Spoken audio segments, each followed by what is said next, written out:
E hoje nós vamos falar sobre saúde mental.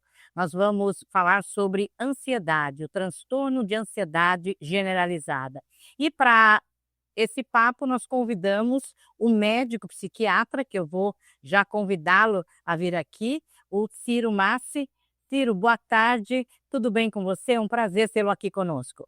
Todo meu, Filomena, ou Filó, né? Você prefere Pode ser Filó. Filó, né? Filó. Muito prazer, tudo jóia. Ciro, me chamou a atenção, até tem uma sigla, TAG, que é o transtorno de ansiedade generalizada. É, é um transtorno já antigo, ele é uma doença nova dos novos tempos. Queria que você explicasse para a gente o que é esse transtorno.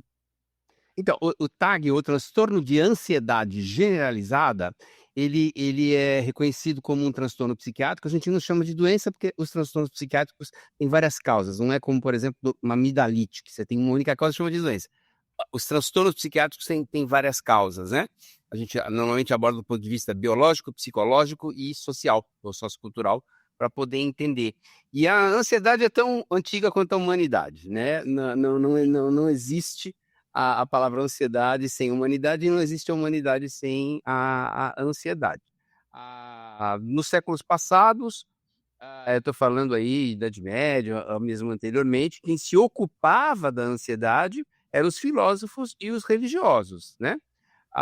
E tinham lá suas grandes explicações para isso. Já a ciência, assim, começou com a ciência médica, passou a se ocupar em tempos mais recentes, e a coisa ficou bem predominante depois da Segunda Guerra Mundial, né? Em que eu tinha aí diversos transtornos mentais relacionados à guerra, e a palavra ansiedade voltou ao tema, né? A palavra ansiedade, ela tem o mesmo radical de angústia, né? De ânguor, que é um aperto no peito. Então, é uma classificação mais antiga, já não se usa mais. A gente falava que a ansiedade, quando ela era corporificada, quando era o corpo que estava se manifestando muito, principalmente na região do coração, a gente chamava de angústia. E quando não era corporificada, quando era mais uma preocupação constante, essa é a grande definição, uma preocupação constante, a gente chamava de ansiedade, né? Então, o transtorno de ansiedade existe de maneira. Não tem como você separar da humanidade, porque o homem é ansioso. Vem de fábrica, Filó, nós nascemos assim. Só que se essa ansiedade extrapolar os níveis da razoabilidade, se ele for muito acima do que é desejável, aí ele se transforma num transtorno. Então, o transtorno de ansiedade generalizado, ele é uma ansiedade que passou do ponto. Ele é uma ansiedade que é generalizada, é com tudo, a pessoa se preocupa com tudo, e passou do ponto, a ponto, né, a ponto de repetir 2 vezes, mas a nível de realmente prejudicar as atividades do cotidiano. Então você sabe que a ansiedade generalizada é o estado de ansiedade que qualquer pessoa pode ter, que passou do ponto e atrapalha as atividades do seu cotidiano, profissionais, pessoais, familiares, no trabalho, enfim, de relacionamento, em todos os aspectos da sua vida, Filó. Como é que eu percebo que eu, por exemplo, alguém da minha família, aí eu percebo, não, ela está ansiosa demais, porque as pessoas, como o senhor disse, são ansiosas. Qual que é o sintoma que eu devo perceber, a pessoa deve perceber para falar, não, espera aí, isso aqui já está demais. O principal sintoma é uma preocupação constante, um estado de tensão, muitas vezes corporal, normalmente ela se manifesta por sintomas de contração muscular e de uma preocupação, de uma antecipação constante, né? Parece que as coisas estão sempre, a pessoa está sempre rondada de perigo. E a grande característica é uma preocupação do futuro. Quando existe um estado de tensão, ou um estado focado, né, de muito cuidado com o presente, normalmente a gente classifica isso como fobia, como medo. E quando existe uma antecipação dos problemas, e isso provoca um estado corporal de tensão, a gente chama de ansiedade. Isso, Filó, porque nós temos um sistema no nosso cérebro que se chama sistema de resposta a ameaças, né? Eu tenho vários sistemas no nosso corpo que detecta tudo. Por exemplo, eu tenho um sistema de dor, eu encosto numa superfície quente, eu tiro a mão, senão eu apertei minha mão lá, né? Eu tenho que ter esse sistema. Eu tenho um sistema que detecta calor. que está muito ativado nos tempos atuais. Todo mundo sabe o que é calor, né? E tem um sistema que detecta também temperatura, frio. E eu tenho um sistema que detecta o quê? Ameaça, né? Ameaças.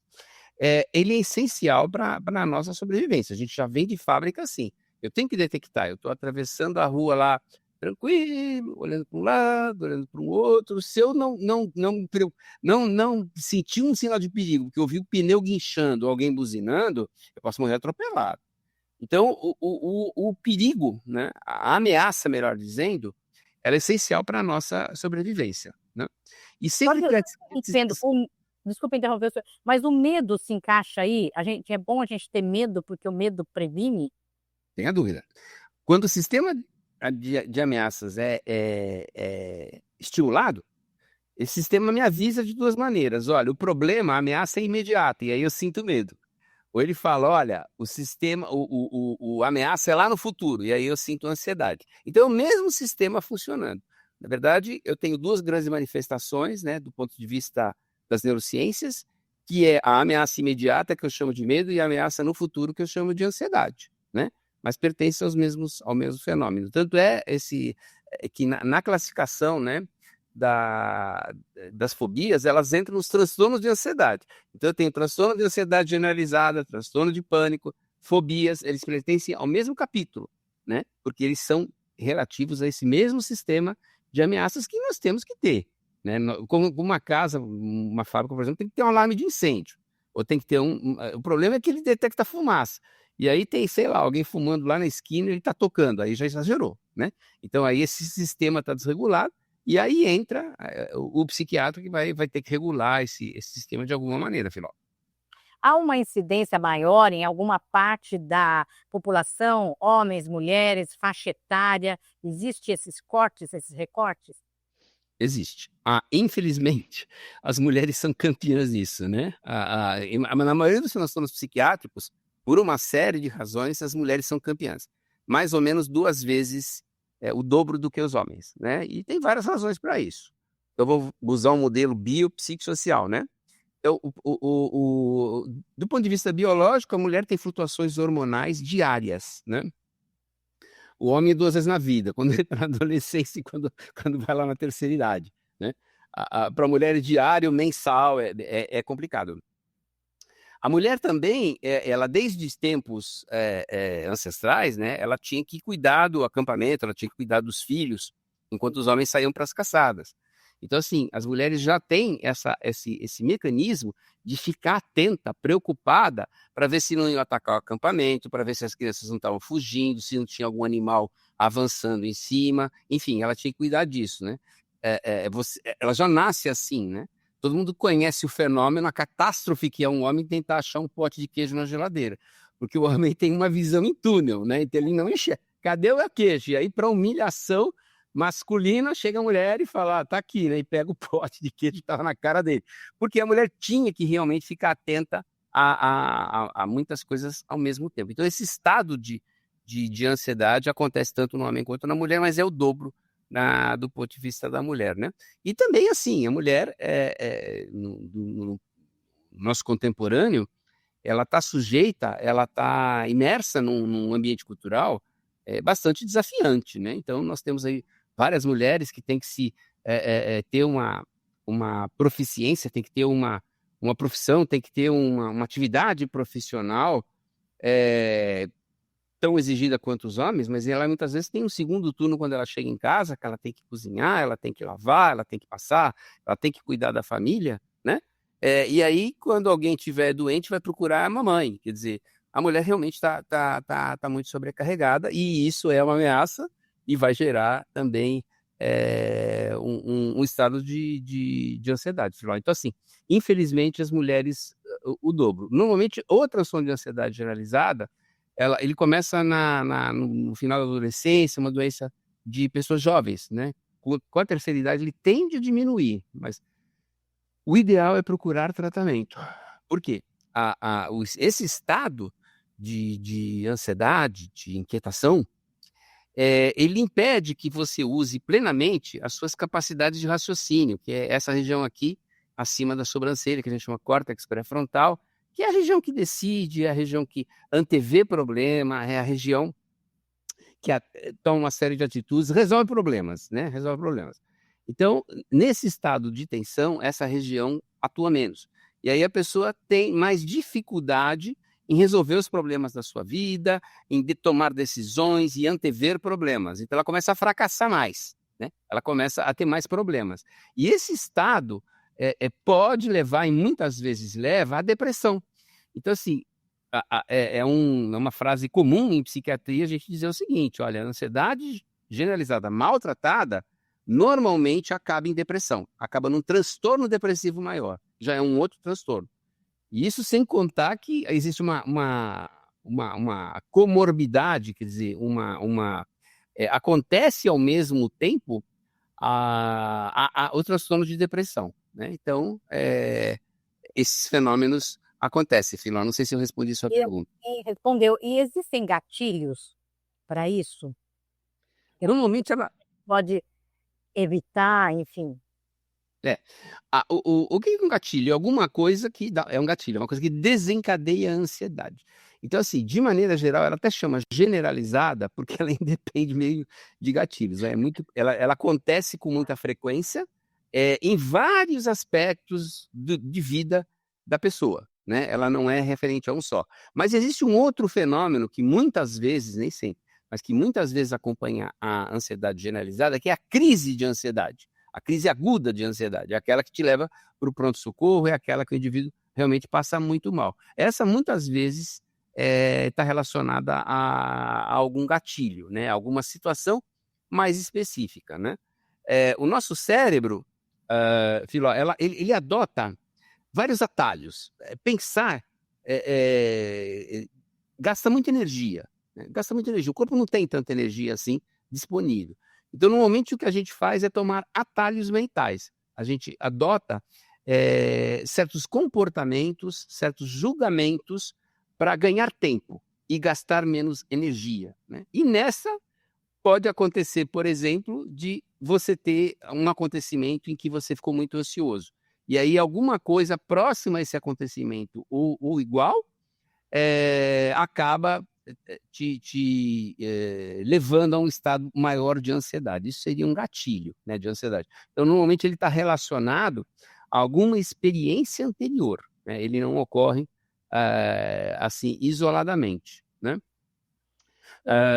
Então, assim, vai depender de pessoa para pessoa, mas existem alguns gatilhos que são mais ou menos comuns a qualquer ser humano. Por exemplo, nenhum ser humano, nenhum animal, na verdade, gosta de ficar acuado. Então, situações em que você se sente acuado, normalmente desencadeiam a ansiedade. Ameaças à nossa autoestima, uma briga, por exemplo, muito grande na empresa ou em casa, pode desencadear, né? Situações onde o escape pode ser difícil, por exemplo, ficar preso no trânsito, ou quando as portas do avião se fecham, é um gatilho tanto para transtorno de pânico, que é outro transtorno de ansiedade, a gente fala outra hora, quanto para ansiedade generalizada. O indivíduo pode ter uma crise de ansiedade nessas situações. Então, eu tenho dois tipos de gatilho: o que é individual e reflete situações do passado, e gatilhos que são comuns para a grande maioria das pessoas, que foram o que eu acabei de comentar. Você falou em transtorno de pânico e transtorno de ansiedade generalizada. Os sintomas do pânico, que acho que é uma coisa mais comum que a gente tem falado, é aquela falta de ar, a tremedeira, você começa a suar. Existe os sintomas para identificar a ansiedade generalizada? Isso. Então, assim, a diferença entre o transtorno de pânico e o transtorno de ansiedade é que o transtorno de pânico, ele é mais corporal e ele é imediato. Como o nome está dizendo, é pânico, um medo enorme. E acompanhado de sintomas corporais muito, muito fortes: suores nas mãos, batedeira no coração, aperto no peito, tontura, sensação de irrealidade, né? E leva o indivíduo ao pronto-socorro, ele acha que está morrendo ou vai morrer do coração. E leva várias vezes, não acredita no diagnóstico inicialmente. Perdão. Já o transtorno de ansiedade, ele é menos corporal, tende a ser menos corporal e mais mental. Então, é uma tensão constante. Então, é comum que o paciente, por exemplo, com transtorno de ansiedade generalizada, comente assim no consultório o seguinte: olha, é interessante, porque as pessoas não dizem que eu sou ansioso. Quem me olha me vê com muito calma, muito tranquilo, mas eu sou muito ansioso, eu estou preocupado o tempo todo, eu estou me antecipando o tempo todo, né, e não consigo controlar. Então foge ao meu controle, porque a região do cérebro está realmente, desregulada e aí a gente vai ter que regular de alguma maneira. Mas a preocupação constante, essa antecipação, a ponto de atrapalhar, um estado de tensão que atrapalha realmente as atividades do dia a dia. A grande dica para quando procurar, um tratamento é o seguinte: "Olha, isso aí está te atrapalhando muito", porque assim, ansiedade, vamos deixar claro, né, Filó, ansiedade todo mundo tem, tá, quem está vivo, né, aliás, quem está vivo tem problema, assim, paz eterna, está escrito em porta de cemitério, né, porque quem está vivo agora você tem que enfrentar as situações de ameaça de uma maneira saudável, e a ansiedade, impede isso, Filó. E o senhor falou em medicamento, procurar um tratamento médico, mas existem algumas medidas que podem, auxiliar? Por exemplo, ir para uma academia, caminhar, fazer um hobby, um artesanato, enfim, alguma coisa que dê prazer pode ajudar também? O que assim, para quem precisa de tratamento. E o melhor as melhores formas de tratamento, que dão melhores resultados, é a união de 3 coisas: a medicação adequada, que é uma medicação que não é um simples calmante, ele vai lá e regula a região do cérebro, isso é muito importante, não é dar calmante, são reguladores, normalmente a gente usa, uma classe de antidepressivos chamados inibidores de recaptação seletivos de serotonina, ou de recaptura de serotonina. Psicoterapia, a melhor estudada é a chamada psicoterapia comportamental cognitiva. Existem várias, mas a que se mostrou mais útil no transtorno de ansiedade generalizada é a terapia comportamental cognitiva. E várias outras medidas acessórias, né. Por exemplo, a ioga é fantástico, né. Ioga, e principalmente pela questão da respiração, porque você conseguir respirar de uma maneira pausada e controlada diminui muito a ansiedade. Essa é uma mensagem que chega para o cérebro, que você está sob controle da situação. A ansiedade leva muito essa questão, né, de não ter controle, e significa isso. E você também muda objetivamente a química do teu sangue, quando respira de maneira pausada, né. Também o fato de você desviar a atenção para aquilo que está acontecendo, das suas preocupações para algumas coisas, também ajuda muito. Então, por exemplo, você na ansiedade, você parar por exemplo, eu vou fazer aqui, enquanto eu estou fazendo, né, eu olho aqui esse peixinho que está aqui atrás de mim, e começo a pensar na textura dele, na cor dele, eu começo a tentar ouvir ruídos do meio ambiente que podem estar acontecendo, eu começo a sentir, por exemplo, as minhas mãos, enfim, eu desvio a atenção das minhas preocupações. Isso pode ajudar muito. Não que isso vá resolver o problema, mas isso pode realmente ajudar muito. E, perdão, o grande, auxiliar no tratamento é, sem sombra de dúvida, a respiração, né. Então você vai inspirar lentamente pelo nariz, segurar um pouquinho e soltar o mais lentamente que você conseguir. Eu vou fazer agora. Mas assim, quem tem dificuldade em fazer o que eu vou fazer, eu já dou um truque que vai funcionar, tá, então relaxa. Então seria o seguinte, você entraria o ar pelo nariz aqui, ó, vou fazer, ó. Segura um pouquinho e solta lentamente, vou soltar. Quanto tempo?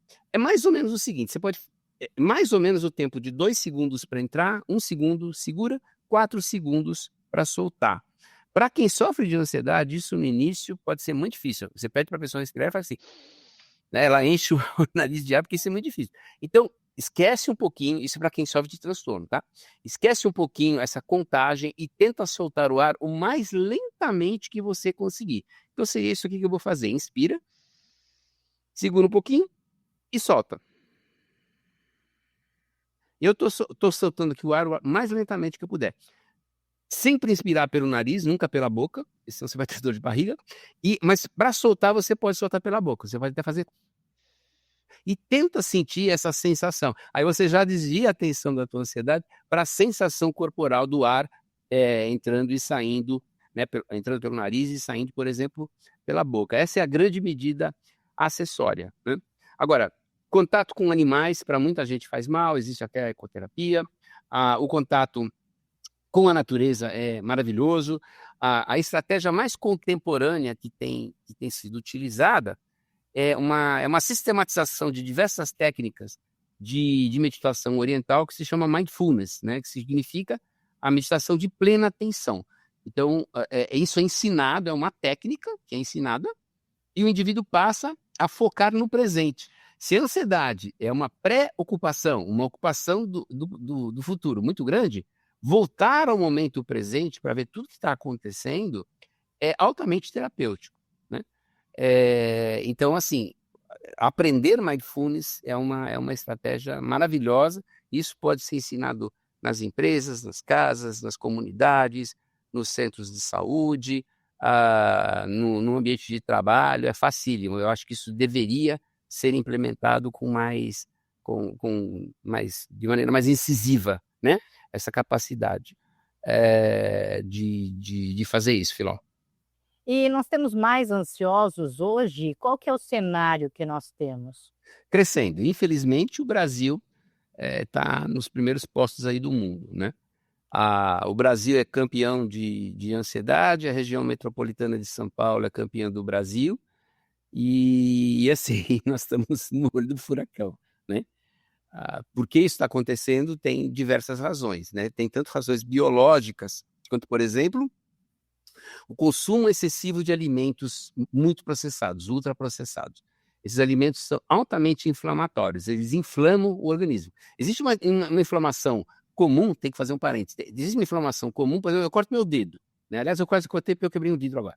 Mas, enfim, eu corto meu dedo e inflamo aqui. Aí meu dedão fica, né, desse tamanho e depois volta ao normal. Isso é uma inflamação normal localizada. Existe uma coisa chamada meta-inflamação, que é uma inflamação do corpo inteiro. Vamos comparar com uma floresta. Uma coisa é ter um incêndio localizado ali numa área da floresta. Eu vou lá e apago. A outra coisa é eu ter vários focos de fogo na floresta inteira. É essa inflamação generalizada. E ela pega cérebro, né?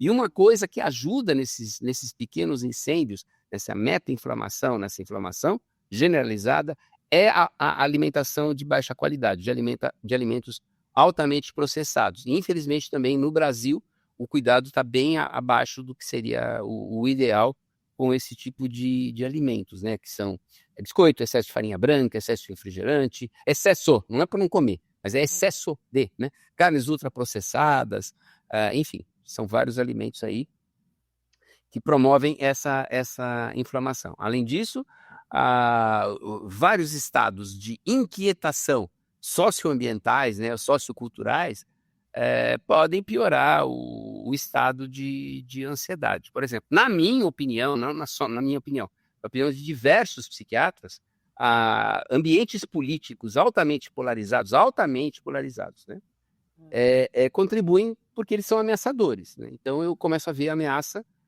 e não consigo resolver aquilo de maneira objetiva. Eu enxergar a outra pessoa não como um discordante, ou até mesmo como um adversário, mas como um inimigo. O nome está dizendo inimigo, desperta, né? Vai lá e estimula o sistema de resposta a ameaças, né?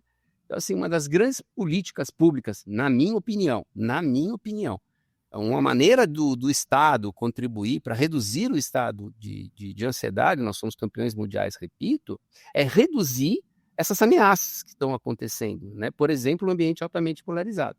Outra coisa é a sensação de segurança, né? A sensação de insegurança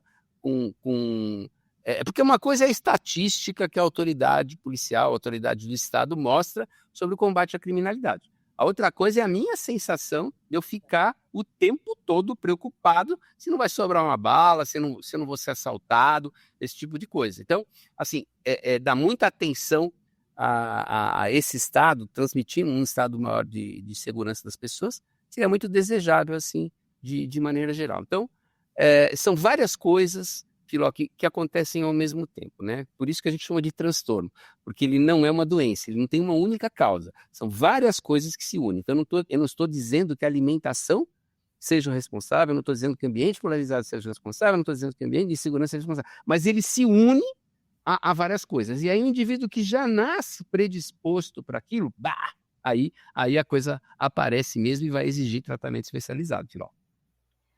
Olha, muito obrigada, inclusive pelas orientações para as pessoas que se sentem ansiosas, então a respiração é tudo, né, respiração é bom para tudo na vida. A gente costuma só respirar aqui em cima, tem que respirar para o corpo inteiro.